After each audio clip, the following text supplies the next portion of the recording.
बिस्मिल्लाहिर्रहमानिर्रहीम। किसी भाई ने सवाल पूछा है कि सर मैंने 8वीं क्लास नहीं पढ़ी मगर नाहम में एडमिशन लेना है तो इसके लिए मुझे क्या करना होगा। तो जवाब जानने के लिए मैं चाहता हूं कि आप सबसे पहले हमारे चैनल गेंटक फॉर आईटी को सब्सक्राइब करें। अगर आप पहले से सब्सक्राइब नहीं कर चुके तो आइए सवाल की तरफ आते हैं। सवाल पूछा गया है कि मैंने 8वीं क्लास नहीं पढ़ी तो मैंने नाहम में एडमिशन लेना है। तो इसका जवाब देने से पहले मैं आपको बताता चलूं कि हमारे यहाँ पे अक्सर रवाज ये है कि 5वीं क्लास पढ़ने के बाद बच्चे जो हैं वो हिफ़्ज़ की क्लास के लिए बैठ जाते हैं और हिफ़्ज़ की क्लास उनके 3-4 साल लेते हैं। इस दौरान वो काफ़ी मैच्योर हो चुके होते हैं तो वो सीधा 8वीं नहीं पढ़ते, अक्सरियत वो 9th में आते हैं। कई स्कूलों में प्री 9th शुरू हो चुकी है, इसलिए स्टूडेंट्स अक्सर स्किप करके 9th या प्री 9th में बैठना चाहते हैं और उसके बाद वो मैट्रिक वगैरह का एग्ज़ाम दे लेते हैं। इस तरह वो हिफ़्ज़ भी कर लेते हैं और साथ मैट्रिक वगैरह पास भी कर लेते हैं। तो सवाल का जवाब ये है कि जो नाम क्लास का एडमिशन है प्राइवेट तौर पे, अभी तक तो किसी बोर्ड में ये डिसाइड नहीं हुआ कि वो 8वीं क्लास का रिज़ल्ट जो है उसको ज़रूरी करार दें और ज़रूरी करार देने के बाद वो इनको एडमिशन्स दें। क्योंकि हमारे साथ जो आमा खासा के बच्चे लगे हुए हैं, जिस तरह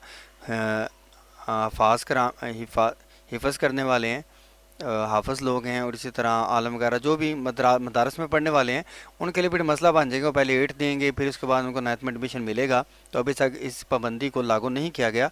आप चाहें तो आप गुजरांवाला बोर्ड में नाम का फार्म जो है वो फिल करें, फिल करने के बाद उसको टेस्ट करवाएं और आप उसको एडमिशन भेज दें। इंशाल्लाह मुझे यकीन है कोई इतराज़ नहीं लगेगा। बाकी ये है कि जो मैट्रिक अल्टरनेटिव इंस्टीट्यूशन है, जिस तरह के मैट्रिक कराने के लिए इलामा इकबाल यूनिवर्सिटी भी चलता है, वो अमूमन 8th क्लास का अटेस्टेशन किसी भी प्राइवेट स्कूल का वो मांगते हैं। सर्टिफिकेट, लिविंग सर्टिफिकेट हो गया या कुछ, लिविंग नहीं ज़्यादा पासिंग सर्टिफिकेट मांगते हैं।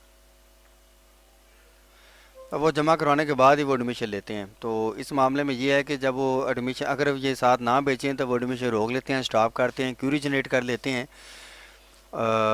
और ये है कि अगर टेस्टेशन ना हो तो फिर भी वो आपका एडमिशन स्टॉप कर सकते हैं। तो इसके अलावा फेडरल बोर्ड हो जाता है। फेडरल बोर्ड जो है वो बी बोर्ड का अल्टरनेटिव है जो मैट्रिक इंटर वगैरह करवाता है। लेकिन फेडरल बोर्ड का मुझे कुछ कवानीन का नहीं पता। पंजाब बोर्ड जो हैं उनमें यही होता है। उम्मीद है कि फेडरल बोर्ड में भी यही होता होगा कि नाम एडमिशन के लिए स्पेसिफिक 8 का इम्तहान करना ज़रूरी भी करार नहीं है, बल्कि बेफाम भी अभी ज़रूरी करार नहीं है। वो ज़्यादातर 5th 6th 7th में जो है वो बेफाम पे स्कूलों में ज़ोर है। बाद में एडमिशन के लिए तो वो इतना ज़रूरी नहीं करार दिया गया अभी तक, इसके बगैर भी एडमिशन हो रहे हैं।